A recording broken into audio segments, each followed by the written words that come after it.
All right, so I have 7.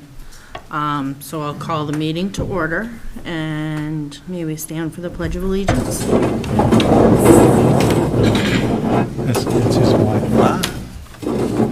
Pledge allegiance To the flag of the United States of America and to the republic for which it stands, one nation, under God, indivisible, with liberty and justice for all.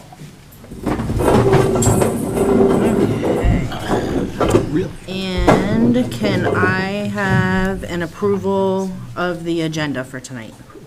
I'll make that motion. Thank you. Thank you. Do we have any editing discussion on it? Okay, all in favor of it? I'm gonna abstain. Okay. All right, so public input and announcements, and I do not have the You list. have public if anybody wants to speak tonight. I think I saw Gail and Wendy on. Anybody online want to speak tonight? Okay. All right, We do love having people here, even if you don't speak, so thank you, folks. so approval of the minutes from last meeting, so 9:20. Do I have a motion for the minutes? Sure. Thank you, Len. I'll second it. Thanks, Cindy. Any discussion or edits? Yes. Yes. Okay, Well, and I'm not quite sure. In the hybrid elementary meeting proposal paragraph, way down at the end, it says Len Doucette states that he agrees with the board members, but this will need to be figured out. I'm not sure what needs to be figured out. I think that was when we were talking about, like, we had wrapped up the conversation.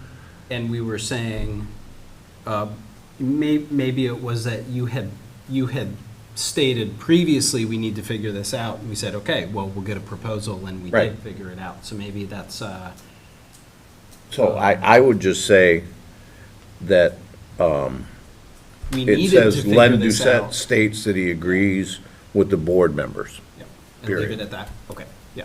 Yeah.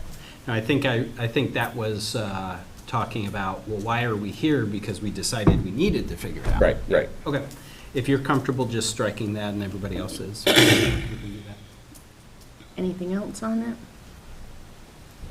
All right, all in favor? And opposed? All right. Now on to sports update. I am moving this right along. So I was here at the end of July and we had just about getting into fall sports. So I just want to give you an update on where we landed with numbers and percent-wise with student athletes 7 through 12, and give you a little bit of an update on the elementary numbers. So we ended up with about 148 fall student athletes, and with our current enrollment, it's about 39% participation rate, 7 through 12. That's one of the highest numbers we've had since I've been here 10 years. We're usually between 32 to 34, so 39 is one of the biggest numbers that we've seen, which is great. We have students doing multiple sports, cross country and soccer. So it's really nice to see all of that. For the winter, it just opened last Monday, and we currently have 72 students who have registered. And we've added to that winter registration rock climbing club to try to support that club a little more with Zach Bird, and kind of encompassing that under athletics with them having to have a physical and all of that. So I'm actually going to be talking with the VPA about what that would look like to do it as a sport, because I know there's some other states that do that. So Because historically, that hasn't been a it's VPA just recognized sport. it's Yeah. just a club. That's now grown a lot. So right now we have 24 students registered for rock climbing, which is awesome. So in years past, winter, our average is around like 110 students participating. So I'm interested to see how that looks. I don't know if you can remember from last year, we did add indoor track And we're looking at about 15 students that'll probably be doing that, so it's 15 more student athletes participating. There's a name coming to the board tonight for wrestling, and so people are really excited about that for the winter season. So I'll have more numbers for you with percents once winter is underway, probably at the January meeting when I come. I can give more of an update on that. Elementary, we have 3-4 boys and girls soccer and 5-6 boys and girls soccer. And we have about 84 student athletes in the district participating in that. And Mackenzie would be here. She's traveling with Castleton Soccer. She's one of the coaches for the girls soccer team. But she just wanted me to let you guys know that registration isn't open for elementary next week because cheer will be starting right off in November. And they will be looking for basketball coaches for the winter season, and we're hoping to have the 4 levels again like we did last year. We talked about bringing baseball and softball to the district, so that's a conversation we're still having and it's looking like it might go in that direction, so we're really excited about that. We still have some more work that needs to be done outside to the fields, and that's hopefully going to get started this fall, so it'll be ready for the spring. We will be posting some middle school basketball positions, and it's all going to be dependent on how many numbers register. So last year we had 4 teams with 4 coaches. This year, I'm pretty certain we'll have 2 teams for boys, but I'm not sure what we'll have for girls. And then, if you can remember, we just talked about like projected projects that athletics had going on over the summer into now, and we've, as you can see, the bleachers are there. Electrical work was done for the main scoreboard. Basketball hoops kind of were fixed that were not working. The new soccer goals are up for the whole district here and over at Clarendon. So just kind of the next thing to check off is we have some safety maintenance that needs to be done to all hoops within the building. So working with buildings and grounds on that. There's going to be open mat for wrestling for the district for students, and open gym for basketball has been going on throughout the fall. I think Liz is on. Liz, hi Liz. So we talked about last time the track that we're looking into. I chatted with Liz at a cross country event we hosted down in Wallingford at Stone Meadow Park. So we're gonna try to get together to talk a little more about that and going forward. It's about a $2 million project. Just to throw a number out there. We did have a gentleman come down and look at the facility over there, and his number was about $2 million, and that included like everything, work and track and all of that. So yeah, go ahead. I just want to chime in for folks to just frame that discussion a little further, that we will be looking into grant funding. There is congressionally designated spending dollars potentially available to us. So this is what we're going to pursue. Yeah, and we have talked to one of our student athletes' parents who's part of the National Guard military, and they have offered, when we talked about this 5-6 years ago, bringing in those military workers to do the work, and it would be part of their drill kind of thing. So she's all about that. So like I talked to Liz, we're going to sit down and just kind of have a full discussion on what that would look like. But I think good to note, and thank you for chiming in there, Liz, that this is not something we're talking about for budget season. Yeah. This is just a special project on the side, and there's some funding that could be used for larger projects that not just support the school, but support the community. Yeah. So this is a pretty specific project that we're trying to look at, and it might take a handful of years. Yes. As you all know, we had money designated for the use for athletics for elementary and high school. So again, we still have work to the middle school fields that need to be done for elementary to be able to come over and use those, as well as our middle school teams. And then we will look at doing an upgrade inside the building, which is looking more so towards the middle school gym with those bleachers. If you've not been in there in a long time, they take about 8 people to just even pull out, and they just stay out once they're out because they're not they're not in great shape anymore. So that's something we're gonna look into, price-wise, to see where we're at with money that's left over. And then, last but not least, thank you to those board members that came out last weekend for homecoming. It was great to see the support for our athletes and our coaches. And I myself need to be better at kind of communicating to you guys when those things are happening, so you do know what's going on. But it was a great day, great weather, a lot of support, and there was a ton of people here, so it was nice to see all of that. Questions? Kim? Yeah. Kim, where are they gonna train for indoor track? So they train inside, What? in here. That's what you were asking, Do right? they, yeah, I know. Do they just run around the gym or what? So they use the hallways, Oh, okay. and they use the weight room quite a bit. But yeah, the hallways, so like when we've had heat issues with outside for cross-country in the fall now, that's what they've done. We're lucky to have some doors that lock so they can be in a confined area where they're not running around other things that are happening. So that's how they trained last year. They're actually looking at trying to get down to New York City for a meet down at the Nike track and field. So giving those students the opportunity to see a facility that Olympians train at and play. So it's a sport that's definitely growing, and it's one that we partner with MSJ, and they send over about 3 to 4 students, just like cross country and track that train with us. So. Well, and the other thing I say is, the weekend was great. I mean, there was more stuff going on in this place than I've seen in a long, long time. So thank you for Yeah. organizing all of that. Takes a lot of, not just Yeah. me, but a lot with the coaches and the student athletes and Yeah. the staff here, so. Well, thanks. Appreciate you being there. Thank you.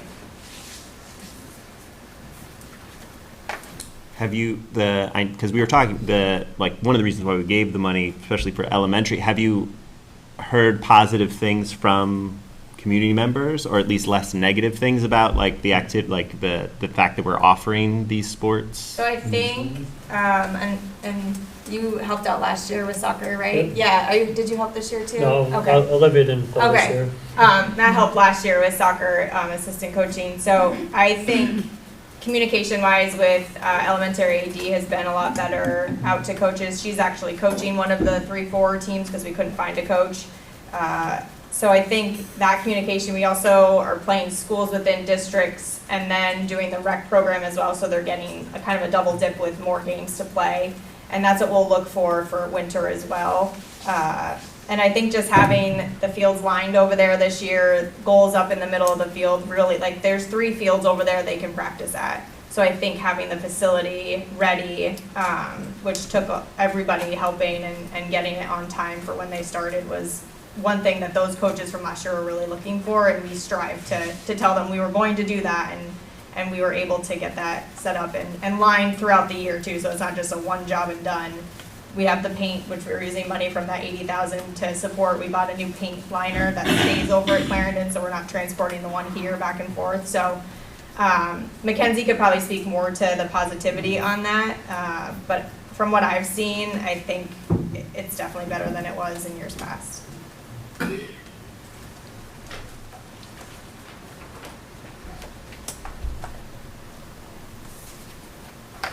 All right, thanks, Thank you very Kim. much, Kim. On to classroom size.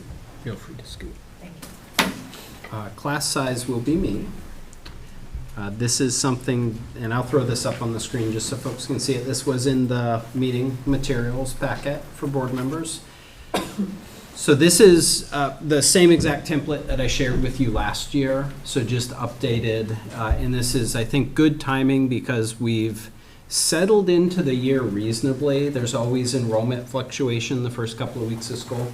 You have some students that were signed up that don't show up, and you figure out they moved, and then you have some folks who come in the second week of school because they moved. So numbers tend to get a little more stable once we hit October. Actually, the state of Vermont looks at a window of time in October to set our average daily membership numbers. So we get our funding based on our enrollment numbers in October, which is a really interesting thing. You have to pick a time to set your enrollment, but if we see students leave in November, it doesn't affect our state funding. If we see kids join in November, it also doesn't affect our state funding. So I think these are always good numbers to be looking at, and it's good timing because we are starting our budget conversations. And we need to be thinking about, do we have enrollments that are coming down the line that we need to start thinking about adding teachers to keep pace with those enrollments? Or are we seeing declines where we need to be thinking about that in the other direction? So first up, I'll show you what the 23-24 enrollment is. And you'll see that at our elementary schools, that totals up to 422. You'll see that the projected enrollment totals up to 411. I'm going to explain a little bit where that projected number comes from. It's reasonably easy to say that our kindergarten students are likely to move on to first grade. So the first thing we do in creating these projected numbers is to move all our students up a grade level. And then we look at our pre-K numbers. It's a little hard this time of year to have solid projected pre-K numbers. Sarah Bolster does a great job of talking with towns and getting a read from them, just looking at birth records, things like that, to come up with numbers. In October, what I tend to do is I just use the pre-K group numbers. Hey, Doug. I use the pre-K numbers that we currently have. So you'll notice that those are the exact same numbers pre-K3 and pre-K4. So if we're trying to predict the future, let's predict that we have the same size pre-K groups coming in. If that's the trend that we're seeing in our communities, either larger groups or smaller groups, if you do that, really then you're looking at the difference between the pre-K3 coming in and the sixth grade leaving. That's where your fluctuation happens. So if you have a large sixth grade and a small incoming pre-K class, you have a big negative fluctuation. If you have a small sixth grade class but a large pre-K group coming in, you have a positive fluctuation, if that makes sense. We've seen an interesting trend in the years where we saw a little bit of a bump. If you go back maybe 2 years pre-COVID, if you go back that far, we were starting to see a little bit of an elementary bump. At this point in time, that bump is like your second, third, fourth graders at this point in time. We haven't seen that bump sustained through COVID or after COVID. It may be that we're seeing a bump coming up with our pre-K groups this next year. If I were to guess, I would guess not. I would guess that we'll continue to have smaller numbers coming into pre-K. You can see that school by school, that's different. So Clarendon, you can see that our pre-K groups versus our sixth grade groups, we had larger enrollment in upper grades in Clarendon, and that makes a bigger change. Interestingly, you see Tinmouth, no change. Because if we have 7 students leaving and 8 coming in, you've got a tiny positive change that's going to round to 0. Tinmouth and Shrewsbury are a little more challenging because you can have greater fluctuations from grade to grade. So if you look at Clarendon, you'll see a little more continuity, 11, 13, 12, and then some bump years. But Tinmouth or Shrewsbury, you can easily go from, Tinmouth fourth grade's only got 2 students, but fifth grade's got 13 and third grade's got 10. So you see more fluctuation in our smaller schools. At the high school, we do that same exact work. We bring our 6th graders up into 7th grade, and then our seniors are exited. So actually, there's not as much guesswork here because I'm not predicting my pre-K, I really don't know. I'm really making a guess. It's a more solid to bring my 6th graders up to 7th grade and then keep on going through high school. That's a 2% change if we follow those numbers out. So predicted, if nobody leaves and nobody comes in, we've got a 2% decrease in enrollment. Last year when we did this, we had a overall 1.5 2.5% decrease. We're projecting an overall 2.3% decrease. So when you take our elementary decrease and our high school decrease together, when you look at all the students overall, current enrollment 804, projected enrollment 785, and that's largely a function of graduating seniors, more graduating seniors than incoming pre-K students. You know, we do see fluctuations where we lose students because high school choice or they move, things like that. It tends to be that the number of students we lose roughly equals the number of students we gain. So watching enrollment numbers, I mean, I've probably been doing the enrollment numbers in district for 7 years now, because I was in charge of state reporting before this role. And you quickly see first 5 weeks of school, 10 kids go out, 10 kids come in. Or it might be 11 go out, 9 come in. They tend to be pretty similar numbers leaving and pretty similar numbers coming in. We did see a break in that pattern around COVID, where a lot of students went to homeschool and a lot of students changed district. I think folks looked around and they said, let's compare notes on school schedules. And I want my kid to go to a school where they have more hours in person in the building. Because remember, in COVID, we were all coming back slowly, and we didn't all go to school 5 days a week necessarily. So I definitely want to point out that pattern didn't hold through the COVID years. We saw some of those students come back. We saw some of the homeschool students come back as well. But I think that change of -2.3, -1.5 last year, I think we're going to continue to see that. I think we are. I think that's the statewide trend. I think that's the national trend too. If folks are having fewer kids, and if we are struggling to have folks move into rural areas, you know, that number has a lot to do with new births in our towns. I think it has a lot more to do with new births in our towns than we lost a couple of students because they were frustrated with the district. Don't get me wrong. We lose students for those reasons. We do. We absolutely do. But we're not losing 2.3% of our students for those reasons. That percentage is because we have graduating seniors in classes that are larger than our incoming pre-K groups, if that makes sense. Looking at these numbers, we don't have a really strong reason to shift our staffing numbers by much. At our small schools, it's challenging because while we may have small numbers in some of those classes, some of those are combined classes.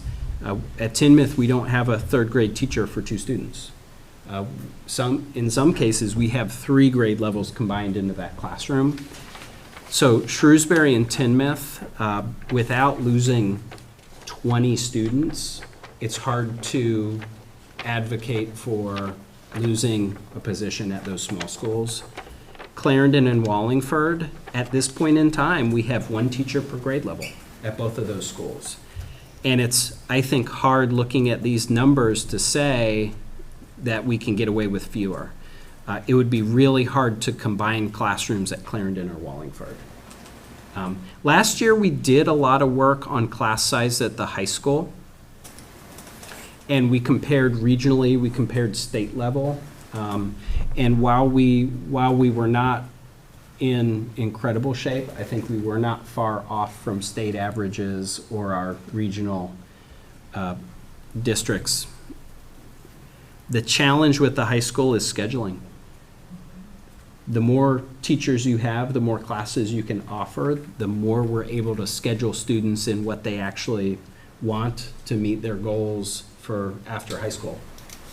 If we dropped, let's say, 3 teachers at the high school, you might see averages that are still reasonable, but all of a sudden you made it harder for a junior to take a class that they need to be able to take a class as a senior to be able to get to the college they're looking at getting into. So while the class sizes at the high school level are smaller, I still think our numbers are such that it doesn't support decreasing our personnel levels. Not yet. I think we'd need to see another few years of the same kind of decline, or 1 year of just a very different decline that breaks from the pattern. Okay, I just talked a heck of a lot. What questions do you have? I just have a comment about it, Yeah. because the other problem with this is that, yeah, okay, we have 804, but Yeah. that isn't the weighted average. So Yeah, when it goes through that's the not- algorithm, Yeah. that's a completely different number that we base our funding off of as You know, well, and that's a really, really interesting thing too, Josh, because that legislation that was passed several years ago actually goes into effect now.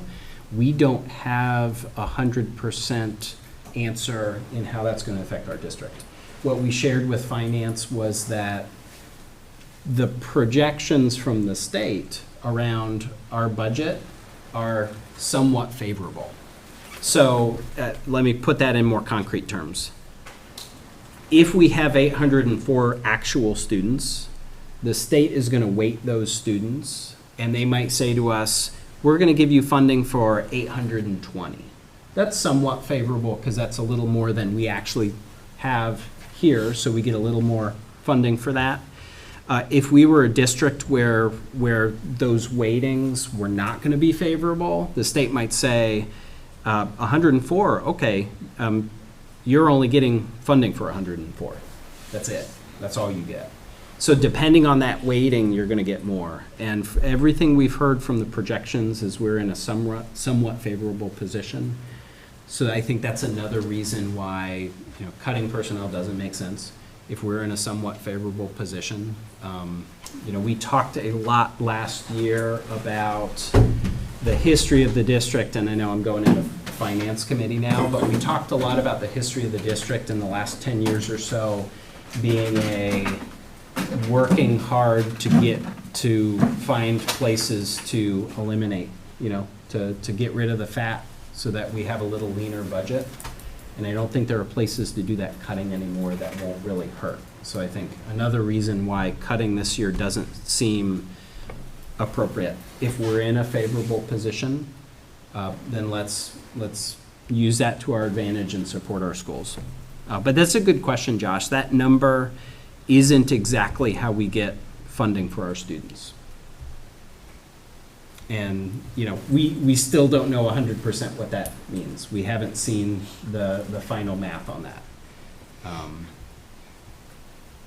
That will become very interesting come December when we see the yield number that sets our district tax rate.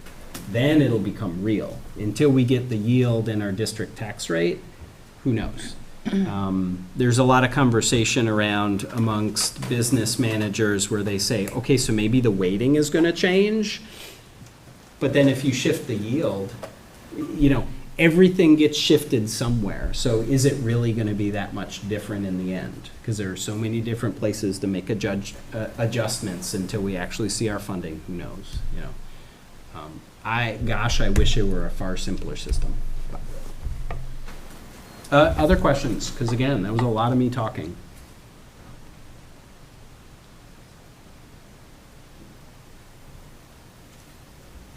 It's a lot to absorb. I think if I were to summarize this, I'd say small enough change that we're somewhat used to, and it doesn't have large implications for us as we build a budget.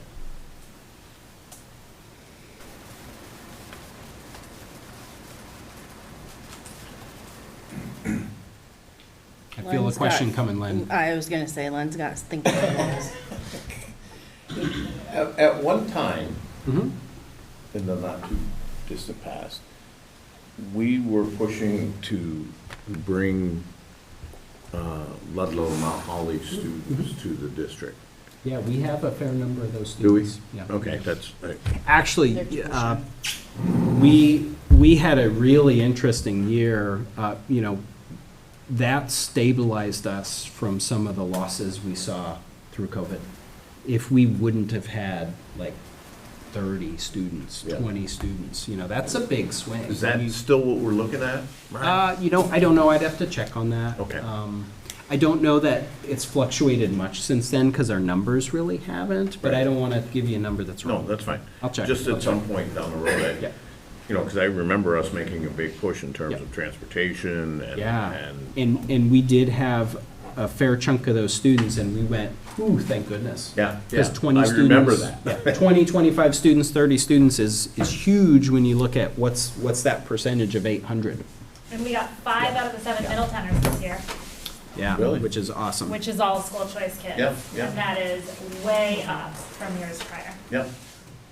And I guess that's kind of what I was looking for, Yeah. is, those kinds of numbers would be helpful. Yeah. That's all. And then a lot of the, like in Tinmouth, a lot of the 3-year-old pre-K, a bunch of those are not from district. So a lot of those are coming in from outside the Universal district pre-K. For the year. Yeah. I assume that's in all the schools have that, right? Or is it? It's offered everywhere. Off the top of my head, I don't know how many students we have from that program everywhere, but I could share that with you, UPK students. We do have some at each place, much less in the village schools, because we have a procedure that says in town first, then in district, then outside, and we have long waiting lists for our village pre-Ks. Well, and I think that would be helpful for folks to see. Yeah. Because it does have an impact. I can bring an update next board meeting with, like, choice numbers, Yeah, and tuition I'm not trying to numbers. get picky. Yeah, by any yeah. stretch, But it's just, I know we spent some time Yeah, trying to push that. I think it's absolutely. also reasonable to, if our numbers are declining as kids are getting older and there is more space in some of the schools, like if there is more space in Clarendon, then expanding the pre-K program Yeah. makes sense to fill in that space, because that money is not coming from the same place. Those kids are paying to be in the space. Universal pre-K, yeah. Which, and I wonder if universal pre-K is going to shift in the future, because the legislature has also moved towards pre-K being offered in every public school. That was, I think, part of the veto session in June, that, Stan and I are talking about pre-K surveys where they're asking, what kind of pre-K programs do you have? Because there are some schools who have none. So they need to get an idea of, wow, how many schools have programs that are in good shape and don't need anything? How many schools have nothing and need a lot of support? Because if that's something that's been legislated, and if every public school now has a pre-K, let's say 2 years down the road, does universal pre-K disappear? Maybe. But interesting. We tend to have, and I'll get you more details, but we tend to have good numbers where we don't have a lot of students going out to have universal pre-K elsewhere. We have more students coming in, which is good. The funding on those students isn't nearly as much as an elementary, school age or high school student, but every bit helps. Good questions. Any other questions?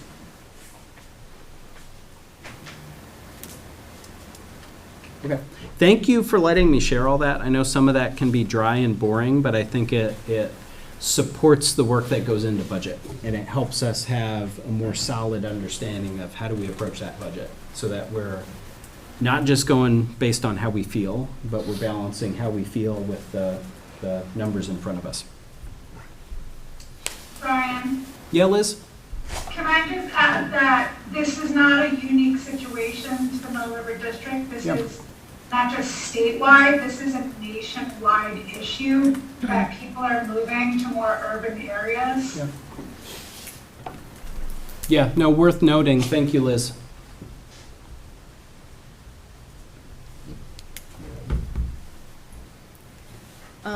Okay, on to special ed. Coral? All right. So, time escapes me, but I want to say, gosh, a year and a half ago, maybe, I had done a presentation for the board regarding the status of special education monitoring, which is the name of the process by which public school districts are essentially surveilled by the State Agency of Education. And what public school districts are monitored or surveilled on is really related to, in a nutshell, our compliance with how we spend special education dollars. And the ways in which we are monitored on that are interesting and very, very cumbersome. And I won't bore you with the details, but what I will say is that when a school district is in a monitoring process, they are looking at everything from how well you comply with dates of different special education processes like evaluations and IEPs. They are looking at your rate of compliance for how you serve children in mainstream classrooms or other types of programming. They're looking at your rate of compliance for how many preschoolers your district is serving on IEPs. They're looking at whether or not your numbers are aligned with ratios that are set by the state and federal government. There's actually 13 different indicators, and within each of those indicators are many pieces of data. So the process is difficult, it's cumbersome. In the end, the monitoring process is really, I think, intended to help districts either improve or maintain compliance with federal regulations. So there are some positives that come out of it. I'm here tonight to actually report on the positives, which is great. So a year and a half ago or so, when I last spoke with you all, our district, as well as 3/4 of the districts in the state of Vermont, had been placed on what they call targeted monitoring status. Targeted monitoring status really implies that there are certain deficiencies that need to be corrected.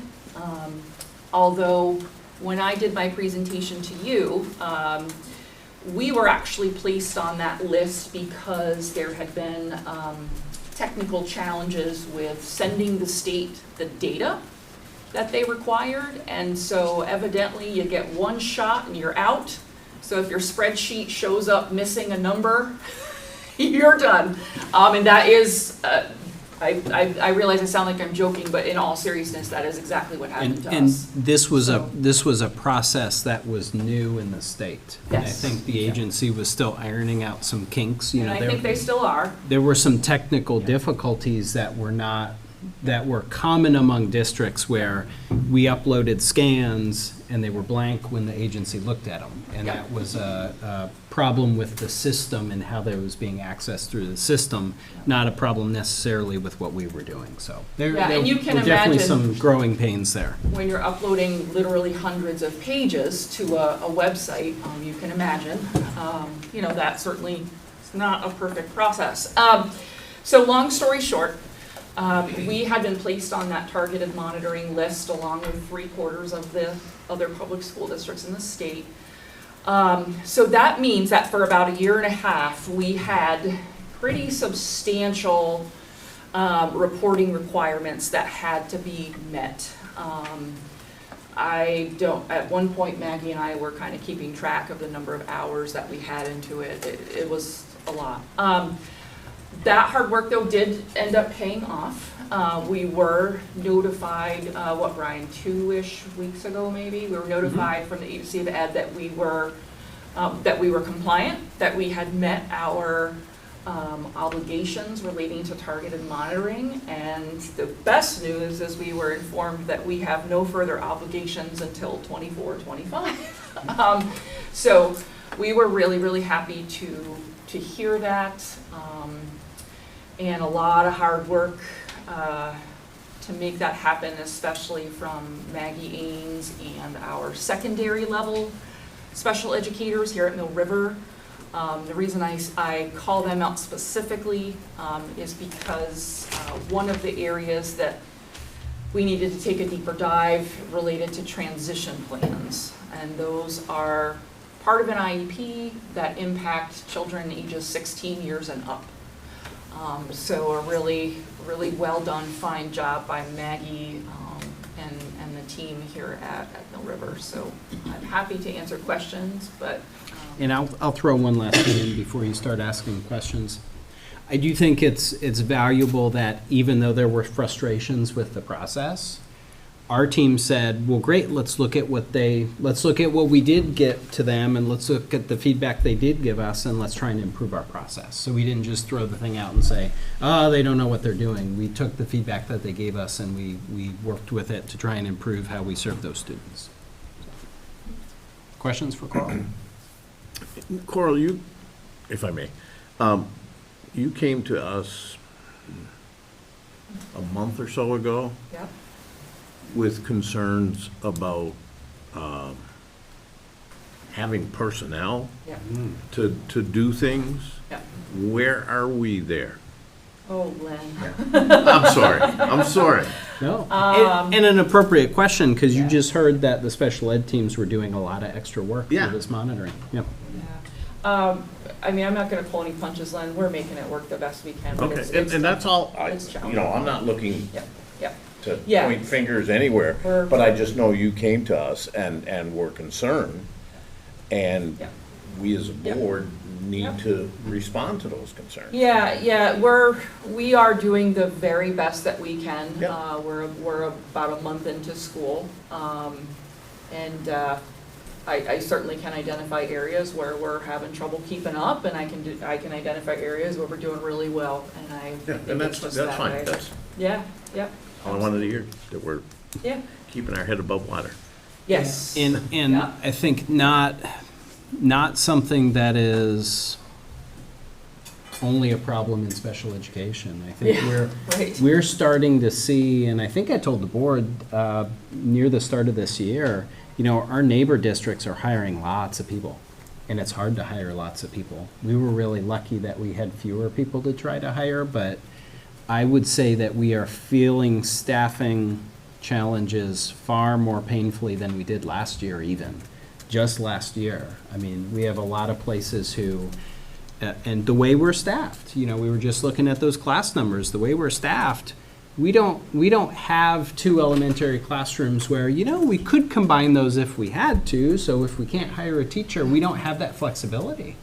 We're running pretty much at the staffing level we need, so when we lose a person in a department, that department feels it everywhere. I think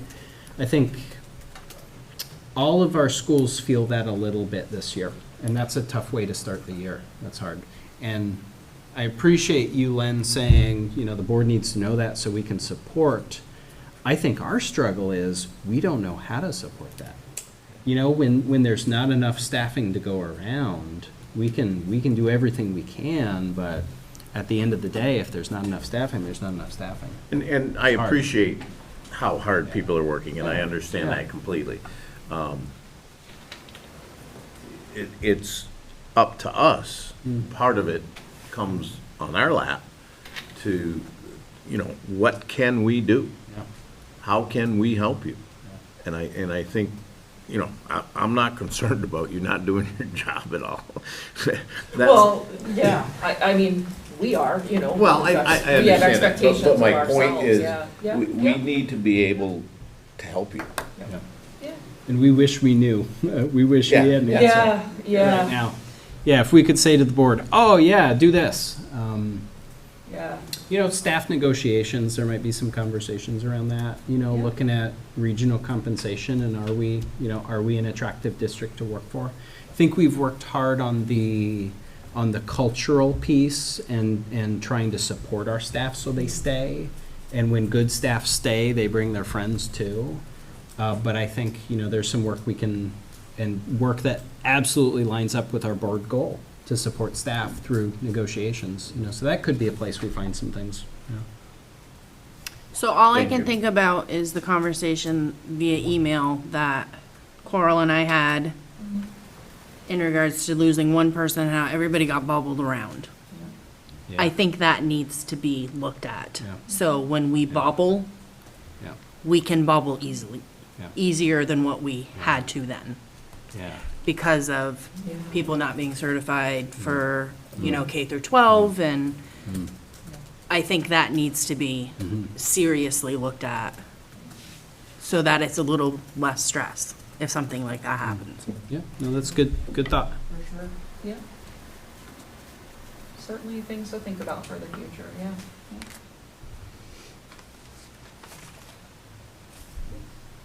Thank you, Coral. Sure. All right, so we're on to committee reports, so personnel. Yeah. We met this evening at 6:30. So I have a couple of things here. First is I would make a motion to offer Jordan McClure a contract as a special education paraeducator, 1.0 full-time equivalency. I'll make that a motion. I second that. Michael. Okay, discussion? All those in favor? Opposed? Thank you.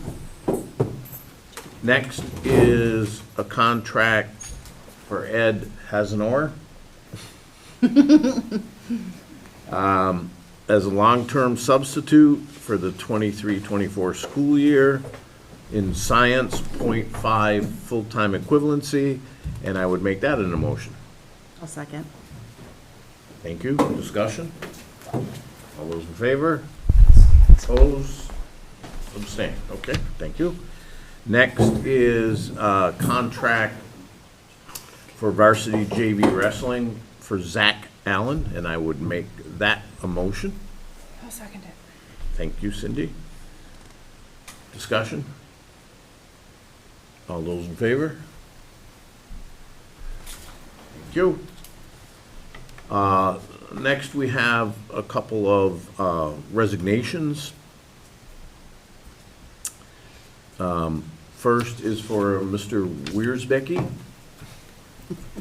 Good job. who is resigning as a third grade teacher at Wallingford, so I would make a motion that we accept that resignation. I'll second that. Okay, Cindy, thank you. Discussion? What's gonna happen? We actually have somebody filling in there that started on Monday, so there was no gap, which is great. So the person who's going to fill in for the rest of the year, that is somebody we're going to bring to the board in 2 weeks. Not a secret, though, Karen Castle, who's been a longtime employee and who has been great about always pitching in and helping where she can. The position was posted publicly as a long-term sub position. We actually had a couple of internal applicants, which was great. We had all the applicants we were aware of, so we knew them in some capacity. So it was great for Phil to have some good choices there. Like I said, we'll bring that to the board at our next board meeting. That was a little bit last minute to get that all in place with the timing. But yeah, good question. We do have a plan in place. Any other discussion? All those in favor? Opposed? Thank you. One more. A resignation from Stacy Brock as a Custodian. custodian. Like, Thank you. yeah. Sorry. And I would make that a motion that we accept that resignation. I'll second. Amy. Discussion? All those in favor? Okay. And then our next meeting of the Personnel Committee will be November 1st, and we're gonna meet at 6. We've been meeting at 6:30, but I want to spend some time on the superintendent evaluation. So we're going to meet November 1st at 6. That's all I have. Thank you. Policy, I don't have any thing. Len, neither. oh, were you gonna talk about? Nope, that's No, our okay, next that's for our meeting. next meeting, okay. Yeah, I handed out some stuff, those of you who were part of the policy committee meeting. We talked about trying to consolidate some policies, so I tried to do that. That was homework Len did on his own. Yes. Yeah. Which Just will be to be clear, discussed at our next policy which meeting, is 10th. next Tuesday. Okay.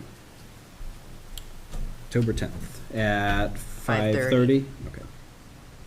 We'll look at it in more detail then. Buildings and grounds. We had a Mitch, you're meeting. presenting? Yeah, I'll do it. Okay. We had a meeting yesterday, which was like probably one of the most well-attended committee meetings that I've ever been to. Which is great to hear. Which is fantastic. We actually had two community members come for two different things. One was a community member had been sent pictures of outlets and maybe some miswiring and stuff in the building. So we talked to him about that.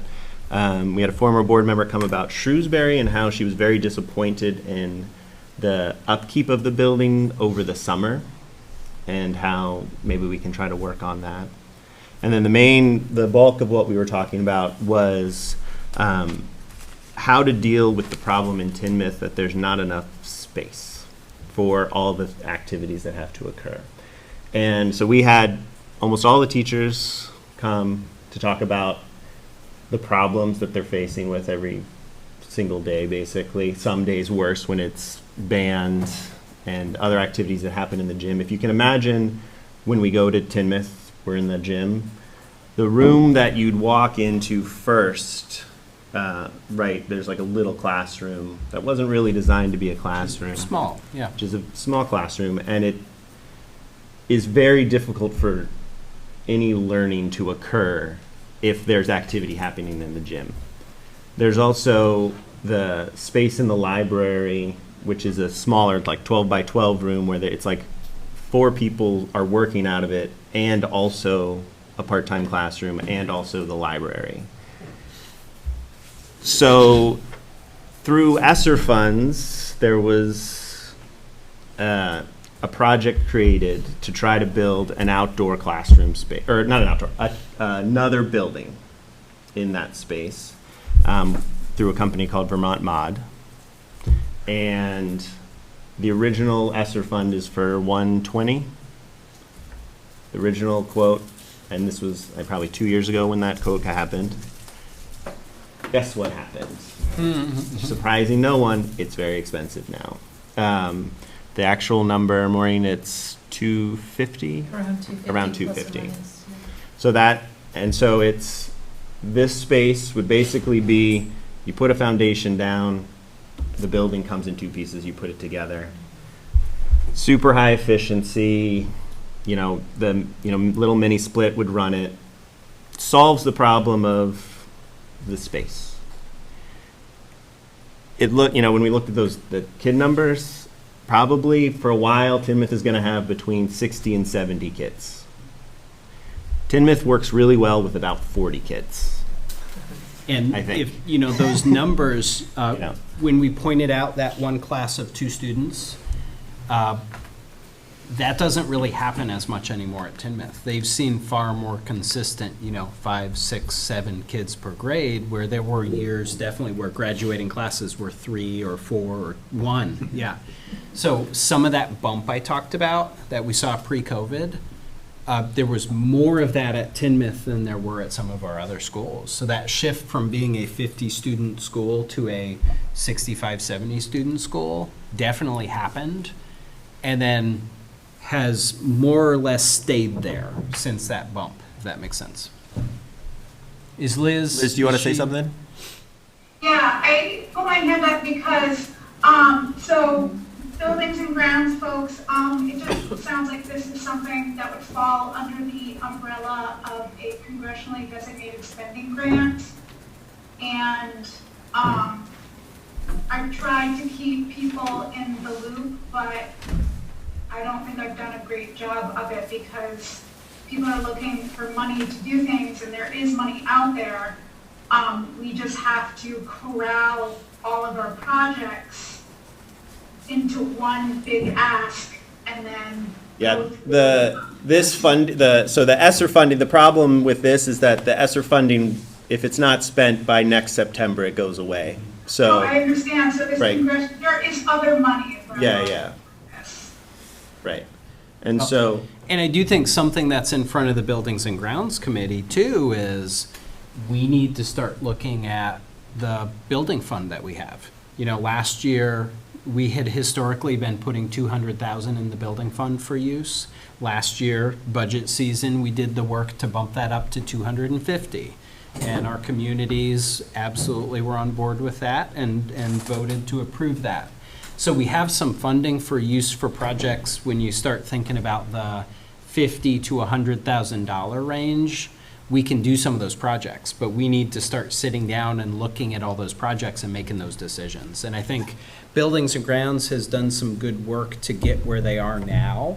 And I think we're in a good position to have those conversations. and then I think, Bruce, you would agree, like, one of the problems that we're facing is that there's kids and teachers in the school right now dealing with this problem.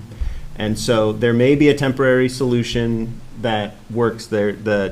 I don't know if there's a church that's right next to the school, and below the church used to be a community space before the community got a little too big for it. There's some asbestos remediation that has to occur in it, but that is potentially a solution to the problem in the quick future.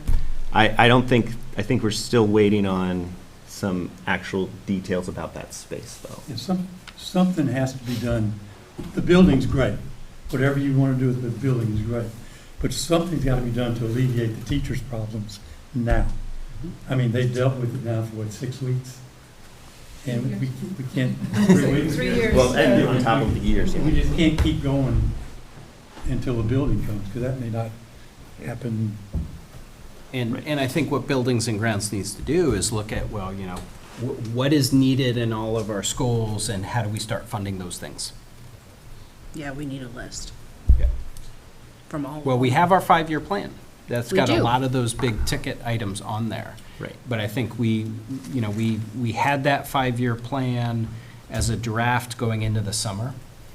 We need And to I think, revamp. I think we need to start identifying what are the projects we're gonna fund. And there also is there's opportunity cost, right? So Yeah. it's like, there's funding for this partially now, there probably won't be funding for it later. That makes, the decision slightly different. Or there could be funding that's got a lot of hoops to jump through, and we already jumped through a lot of hoops Right. for funding, Right. And so I would say for this, I think because there is some immediacy to it, I think we do have to figure out how, as a board, to put it back onto the board as making a decision on whether we're going to go forward or not. The question that I have, so Brian, we talked about this a little bit before, but it seems like most ESSER money gets locked into a certain thing. Like this building, one of the reasons why we have to stay with this building is because this ESSER money is tied to this building. right? We not only wrote the ESSER grant to address the specific of a modular unit, so we were that specific in our ESSER grant. We had to do a separate construction approval process through the state of Vermont, so we had another application. And that application also is specific to being a modular unit. We can't go back and change those. The timelines on being able to change those are gone. So if we're going to use the funding at Tinmouth that way, we can't say, you know what, we changed our mind, let's do a timber frame. We can't. Because we crossed those bridges already and we can't turn back on that. Does that answer your question? Yeah, that was just making sure that it's like, Yeah. that's one of the reasons why it's like, even though the quote came back bigger, that's why you can't really change it. Yeah. The other the town did vote for it. So the select board approved it, and so the space is available if they want to do it. Go ahead. You can't, well, we're not, committee. he's not, that's not usually how we do the meetings, right? Okay. I don't know. I'm just, so how do we come up with the extra money that's Well, needed? I think- Is that what the question That's, is? that's what I'm saying as a board, that's out, like, buildings and committee, we can talk about it, but this is where, What I would this thing. What I would recommend is that Buildings and Grounds makes a recommendation to the full board for approval of certain projects Yes. funded through our building fund. And that's something that, B&G could, Buildings and Grounds could decide, like, do we want to figure out what are the 4 projects we're doing this year? Do we want to start with one and then go from there? I don't have And do too the much of a priority recommendation list on that, but and- So the money, there is money Yeah. in the building fund. Yeah, and we just put 250,000 in for this year. The only thing we're waiting on that is our audit to come back, so our audit is gonna tell us that the way you did your books is appropriate, so that 250,000 is surplus and you can put it in. So it's been approved, we're just waiting on technicality. There is some funding in the building fund already, because we have been funding it in the past. But that's something that I think Buildings and Grounds needs to make the recommendation to the full board. The full board could entertain it on its own, I think. But I think then we would be keeping Buildings and Grounds from doing their job, Yeah, if that makes sense. yes. Yeah, and then, because in finance, we're gonna be, like, talking about what we're doing, how we are gonna, because the other problem with the buildings and grounds Yeah. is We that haven't been funding we it have enough. more Yeah. projects, like, this is Yeah. a single project. Yeah. Like, the other concern that we're having in all the schools is the heat and humidity that exists, Yep. that didn't used to exist in these schools, and so when you have mushrooms growing in Shrewsbury carpeting, there's something wrong. And so And- how are we gonna address that, because that also isn't. And we That's have another those problem. humidity problems in the summer in all of our buildings these days. We do. That's becoming a bigger problem that needs to be addressed. Josh, you mentioned this, and I know we were going to talk about this a little bit in finance, but I think it's relevant. Josh was hinting at, and I'm putting this up here, a strategy that we talked about in our finance meeting to start funding our building fund in a way that we could accomplish that 5-year plan. I think I told the board that the 5-year plan, if you tallied up all the estimates, we would be short by about half. Wait, maybe not half. Almost half. We would put 1.25 million in our building fund over 5 years. We need 2 million. So close to short by half, not quite half. This strategy would slowly raise the amount we're putting in our building fund every year, and it would slowly lower how much we're relying on that surplus to pay down taxes. So I think that's, if we're really serious about talking about funding our buildings in a way that we're maintaining them for the long term, and we are making them presentable spaces that we can be proud of when people come to our buildings, we got to do something financially to back that up. And that's a board goal too, to fund in a way that we're maintaining our facilities. So this was something we talked about in finance. How would we actually do that in a way that's not just a crazy ask for tax dollars? How do we do that in a way that actually gives us a long-term strategy for tax stability? Small increases, but a lot of bang for our buck to the building fund. So that's what Josh was kind of getting at that. Right. So I think relevant. So to- is there another building and grounds meeting scheduled? There's not now. I think the next one would normally be not until the 7th. So maybe the next meeting, the list, but involve finance? I know usually, Liz, am I right? They sometimes We had done committee some, again? we had done some Yes. joint meetings last This year. may be, Yeah. the next buildings and grounds be the to-do list, and then we pull finance, because we really need to look at all schools. We need that list And- again, that and- 5-year plan list of, and then And even if we don't do a prioritize. joint meeting, I think we're in a place now where I know enough about where we're going with both of those committees that I can bring some things to B and G that line up with the finances, if that makes sense. And so it Yeah, can bring some if we account don't. balances and things like I that. think to the help other thing that we need decision. to know as a board, and certainly as the Building and Ground Committee, is like, I know in Tinmouth, there's another project that's like a $350,000 ESSER grant Yeah. that we have not moved forward on yet. Yep. Is there other grant money Yep. all that are tied to building projects that we're not doing in other schools? There is ESSER funding designated for things like Shrewsbury replacing the carpet. Right. I think Wallingford replacing the carpet. So each building had some ideas of how they were going to use funding. Tinmouth's idea was classroom space. And so the question I'm asking is, Yeah. have those things been done? Those Or are there other looming deadlines that aren't going to That's, be met? yeah, you why know? we need Yeah. the list, I think, and we need to And start looking at all those are of really that. looking like largely summer work. Mm-hmm. So this coming summer is really where we're thinking about with that. Because basically, the other part that I think we keep hearing from Tim at these meetings is, I can't find people I can't Yeah. find the election. So like, the other thing we talked about too, like, Yep. was the boiler. Yep. We have the parts for it, Yep. but there's nobody to do the work. Put it together, Yeah. really. Yeah. Yeah, and the problem with, everybody probably remembers that insurance problem that we had, the Yeah. electrician didn't get paid for a long time, so is he gonna come back and work for us now? You know. But so. He I- is, which is good. He Yeah. is, which is good. But But, we're trying to yeah. take care of So him. Yeah. I don't want to leave here until we somewhat get to the point about the students. Yeah. These teachers, special ed teachers, librarians, they were adamant, there's no room. Special ed has no confidentiality. There's That no was a place big they part. can go and have confidentiality with their students. And we're talking long-term for this building. Yeah. I don't want these teachers, who's going to take that on Yeah. and say, we're going to find space for them like right away?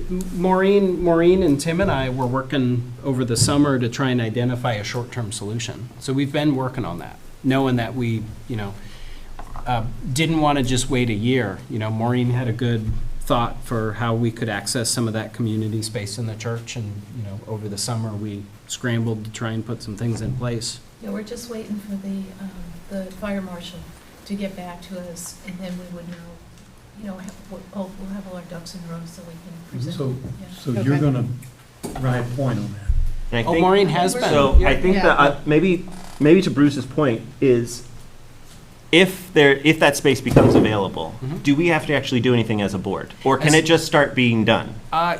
Maybe sign the lease. I'd have Yeah. to check on that. I think beyond that, no. There's really not board involvement.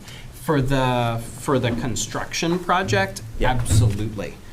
Because we're talking about, something that Maureen has funding for, and she controls that budget, so we can make those decisions and do that work. But this construction project is something that it's the building fund. And we've always looked at that as being buildings and grounds, doing that work so that we make sure that more people are involved, the public has an opportunity to comment. Otherwise, you'd be talking about, hundreds of thousands of dollars that, I don't think it's appropriate for me to go, well, let's do this at Wallingford. Well, what about Clarendon? And I just make that call by myself. I think that fund is different than the other funds that we have set up, if that makes sense. So can we make a motion that gives you permission? We don't need one. Gives me? To sign the lease, like just. Yeah. Yeah. Sure. sign the lease. Oh, yeah. I mean, if Do we you need want to, one I right don't now? even know that there has to be board action, Okay. but if you wanted to do that just in case, yeah, that's reasonable. I thought you were going to say, No. grant I Well, you why the don't authority to we- spend all that money, Grant. and that's not. No, I mean, Yeah, you're gonna write me a if check, Maureen right? gets the lease Yeah. and Yeah. If we don't need one, why don't we wait for the fire marshal to come back and have an update of Oh. that? Because we And- don't, if we don't have to trying to- do any I know, action. because basically there's asbestos in the flooring. Yeah. Yeah. And so it depends on how I don't- how is it super easy? Or is it Stan, is complicated? Stan still hanging out? Maybe Yeah, Stan, he's across the hall, I Stan think. might chime in and tell us if we need board action to sign a lease. That's one I just don't know off the top of my I head. don't know either. Yeah. I mean, I just But I know want- we've done I that. just want the teachers to know I was that gonna we say, are come supporting across the hall. them Yeah. in finding the space they need Yeah. to teach their students. There's sleeper? Sorry. Do we need board action to sign a lease, Stan, of that size? It depends, I guess. I mean, Wouldn't hurt. it wouldn't hurt, and also Yeah, why there's the don't we just do unknown it? of the asbestos and how much that's gonna cost. Yeah. I mean, Yeah, so if I we, mean, I'm sure there's gonna be some give and take as to what the Yeah. church is willing to cover to get it up to code. Mhm. Whether or not they would go into an abatement Mhm. cost, that I would doubt it. Mhm. Because is it going to, depending upon what we're going to be doing long-term, it may just be, we may be looking at a short-term solution. So Mm. there's a lot of factors involved in that as to whether or not. And the representative from the church is very much wants the space to work. Like, they are on board. He works construction. He doesn't do asbestos abatement. But, So it's like, I imagine most of the stuff besides that, they can find in-house. So it shouldn't be that expensive for that part. We just All don't right, have a so- hard number yet until they know Right. what the expenses are. Do we want to do a motion for, I think we should, Okay. just because it's, So do just because. so, So I'll make a motion. yeah, there you go. That we give Brian authorize me to permission sign a lease on to behalf sign a of the lease district. Okay. on behalf of the board for usage of the church property in Tinman. How's that? That's pretty good on the Go. fly. You're pretty good. Sounds good, I second it. All in favor? All right. Congratulations, Brian. And we'll, thank you. And we'll definitely be working, I wonder, Josh, if maybe there'll be an email to set a future meeting, because I do think sooner I rather will than get later with would be a Matt good idea. Yeah. and find out when Okay. future meeting will be. Okay. So that we can keep And that I will moving. have him send it out. Okay. Thank you, Josh. Okay, community engagement, because it is getting really hot in here. We have not met since the last board meeting, right? So we had an Correct. update. So our next Okay. one's Is there a supposed to- future date? Our next one's supposed to be the 18th. Yep. Since most everyone is here, I would recommend that our next one be at Shrewsbury rather than have it here and then try and run up the Oh. hill. Okay. Does anyone- Oh, okay. Does anyone object to that? Absolutely not, it's right next door. So our next one will be the 18th in Shrewsbury. At what time? 6? 6:30. 6:30. Okay, 10:18 Shrewsbury. perfect. Great. Negotiations? Negotiations. We started with that yet? We have officially let the association know that we intend to bargain this year. The association has officially responded that they accept that and are getting ready on themselves. They're ready to start setting days and times. Informally, I think they're finalizing their team. And on our end, informally, we still have to decide what works.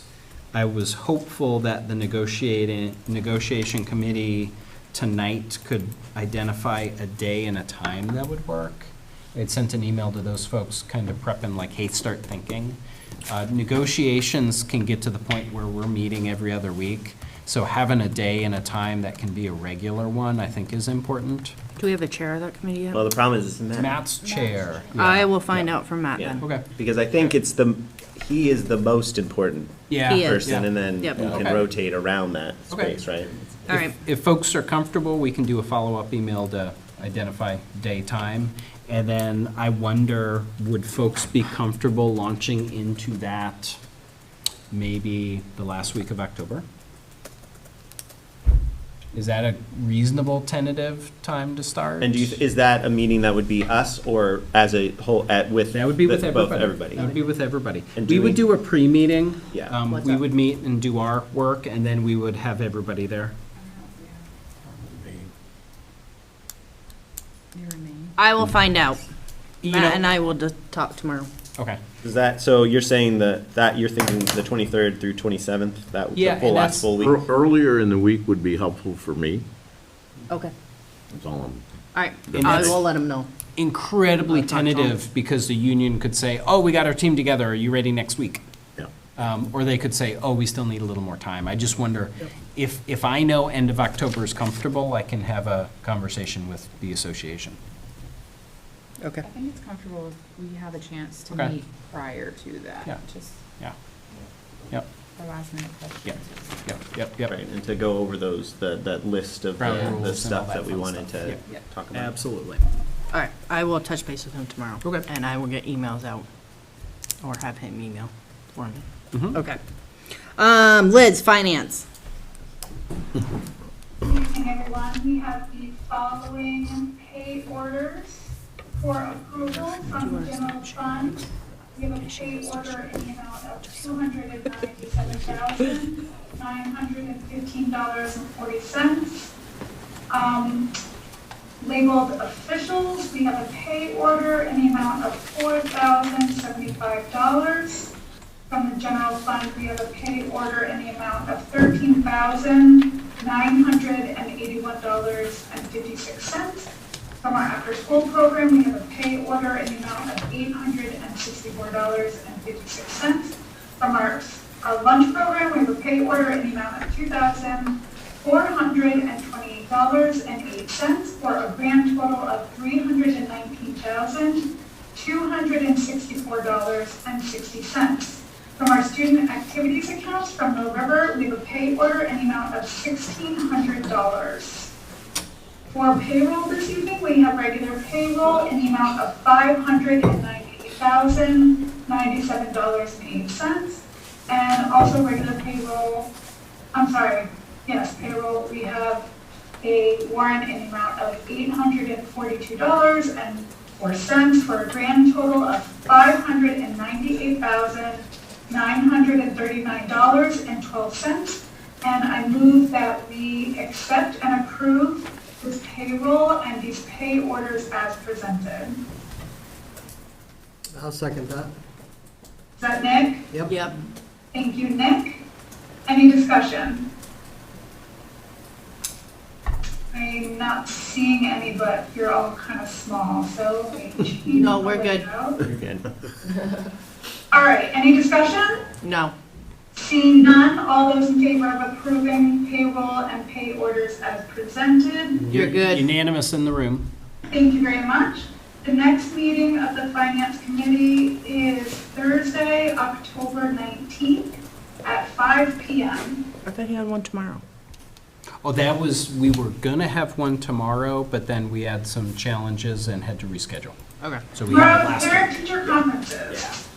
That was a tentative date we thought about, but yeah. All right.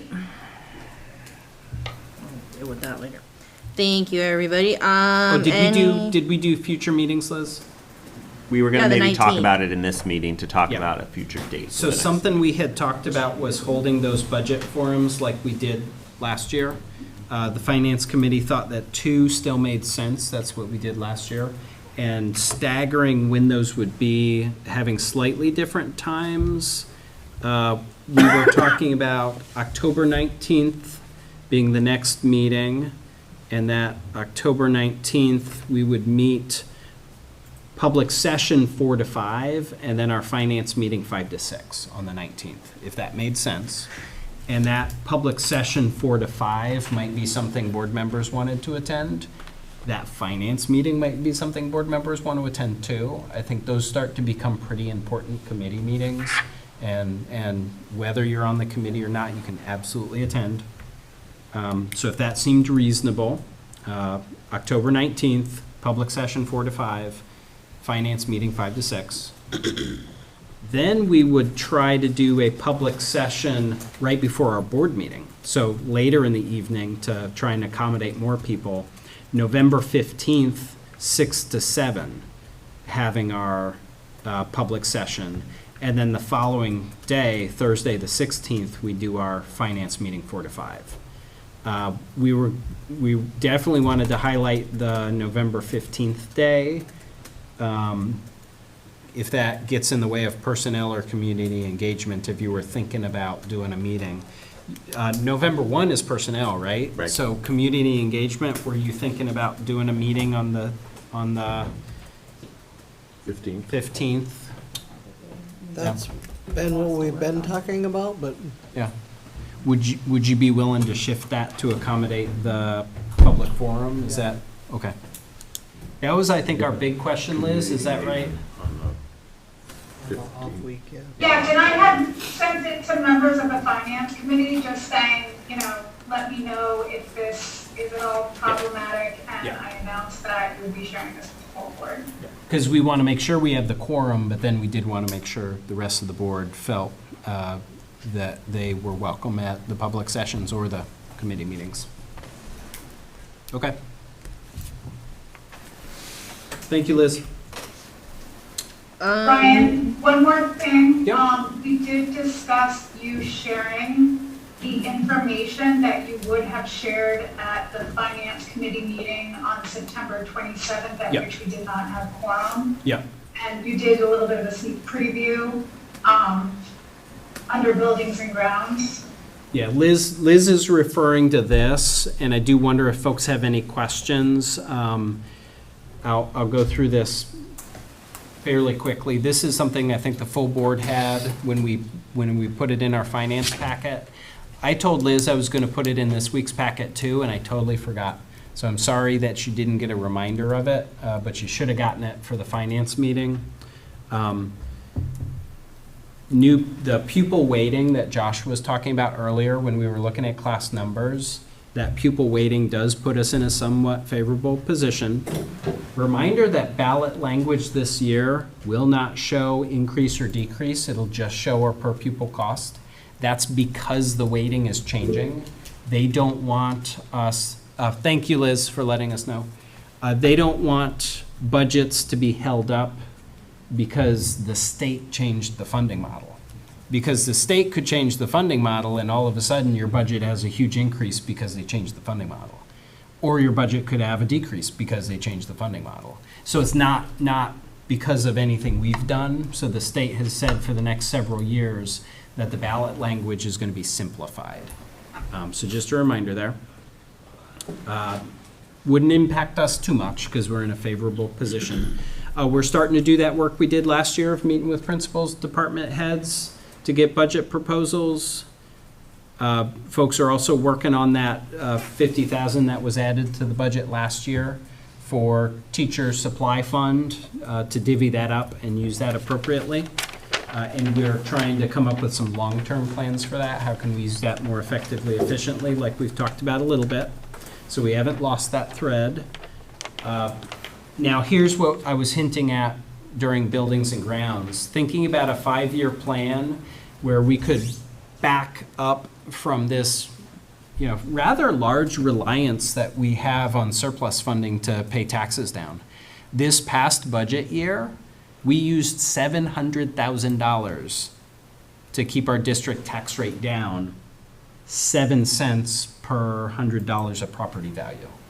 So a lot of dollars, and 7 cents per $100 of property value is something coming out of people's wallets. It is. But $700,000 is a lot of funding that we are using just to pay taxes down.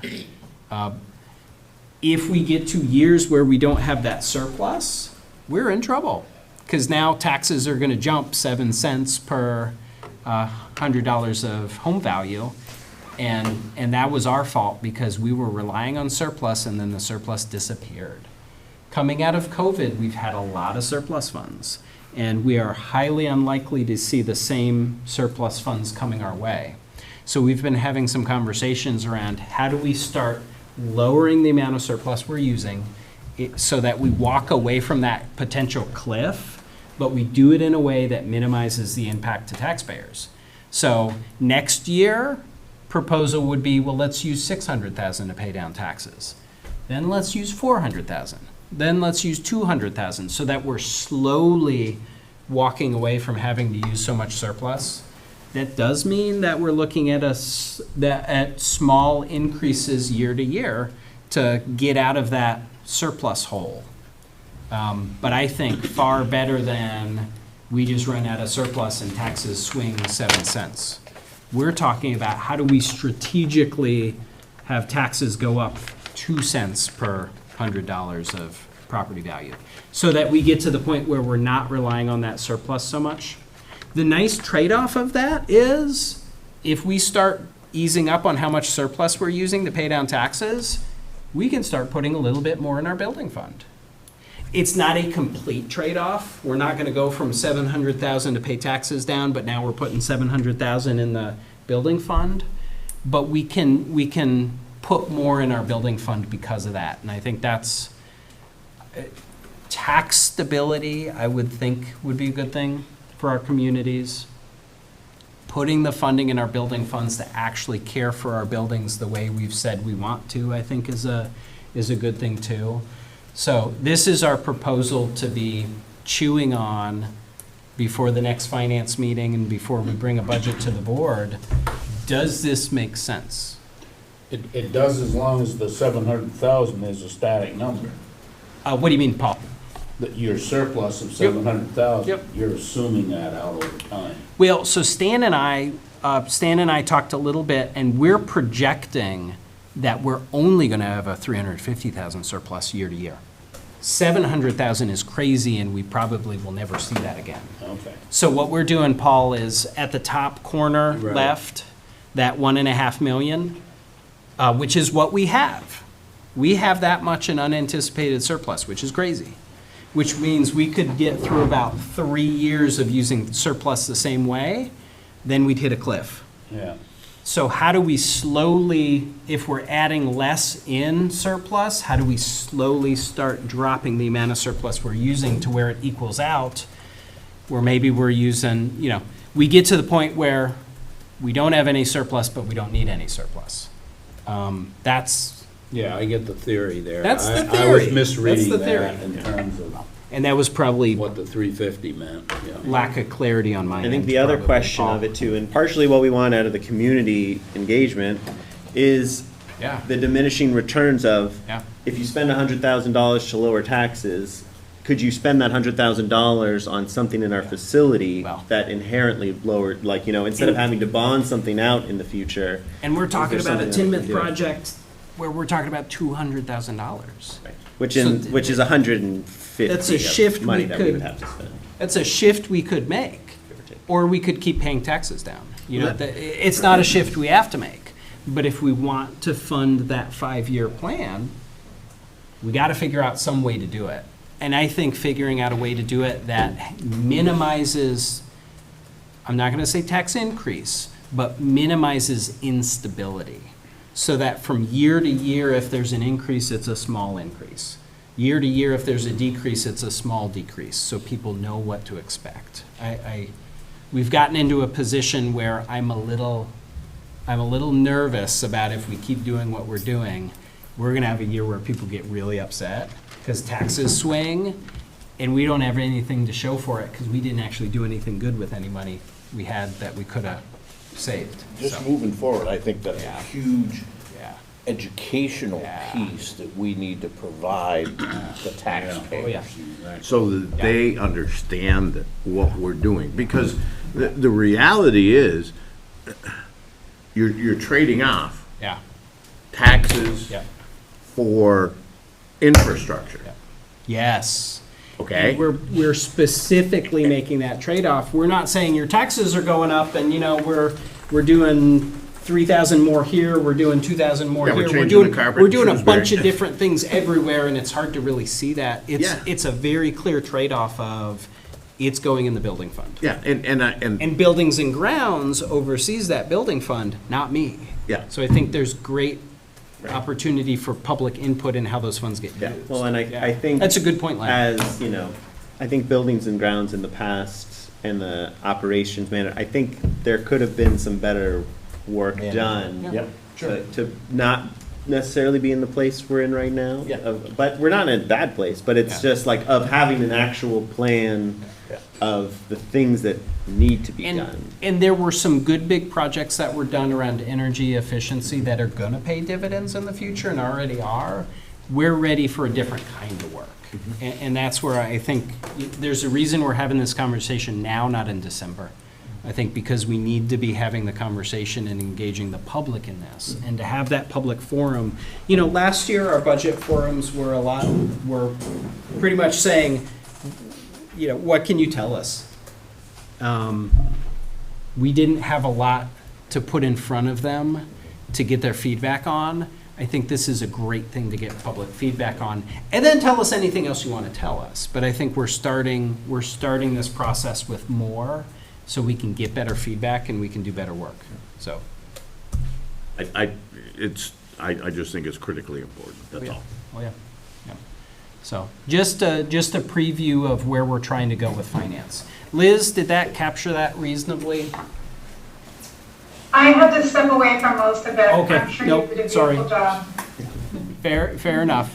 We'll be revisiting it for sure, so. All right, let's move on.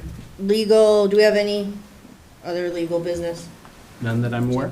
The only thing that, just looking at my calendar as we were doing all that, so next week is the new teachers meet and greet? Yeah, Yes, on oh, good Thursday. reminder. Yes. Thank you. That's Good on reminder. Thursday. Thursday at 3:45. That's great for other legal business. Thank you, Josh. It was a huge success last year, Yeah. so hopefully this year. Time well spent. I have it as 3 to 4, is that right? Or is that? Library. Library. It will not end at 4. I think we were here, last year to like 6. I was here for a while. Thursday? Yes. What's the date of that? The number? The 12th. 12th. I've got 3:45. I did too. Yeah, it might just be, 3:45's out. it might just fill in my Yeah. calendar. Yep. That's why I was double checking. New teachers are in for a little bit to do some meeting time first. So 3:45, I think, is appropriate. Okay, agenda building for next meeting. We've got Shrewsbury presentation. Yep. I can bring some choice tuition numbers. The other thing we Yes. had on the agenda, the only other thing scheduled would be progress on goals or board education. So we can either pick a topic for board education, spend some time looking at some resources, have some discussions, or we can check in on our board goals and talk about, you know, hey, community engagement's been doing some work. What are the other board goals we need to be looking at? Are we forgetting about them or are we keeping working on them? Does anybody have a strong I think we need to do opinion? that. Look at the goals again? Yep. Okay. Especially, I think, with the budget coming up. Yeah, Yes. yeah. Yep. That needs And- to be front and face. And what we tried to do was build that in kind of quarterly, that we'd be looking back at those to make sure that we're still working. Those are the 3 things I have. We'll have those 2 personnel. Oh, yeah, I will have some Contracts. contracts that I'll So that will bring, be- even though we don't have a personnel meeting. Yep, so we'll have to do that. Yep. Ryan, I'm gonna have Update a on transfer tender. I need the board to approve, Okay. Student transfer? Update on attendance. just money from Yes. Oh, got it. Financial transfer. financial transfer. Tim at school Okay, update. okay. Great. Got it. And I think that's it. Okay. And we will be at Shrewsbury. Community engagement will be there before us. Yes. Okay. And there will not be snow on the ground, Bruce. We will see about that. Do we need an executive session? None that I'm aware of, but I guess I should have said during other legal business, we love having folks here. So great to see public here. We welcome you in the future too, and I think we'll be having some really great places where we'll need that public input. So, We may have to move rooms. yep. Good, good. All right. 8:33, we are adjourned. Fantastic. See y'all next time. It hasn't over.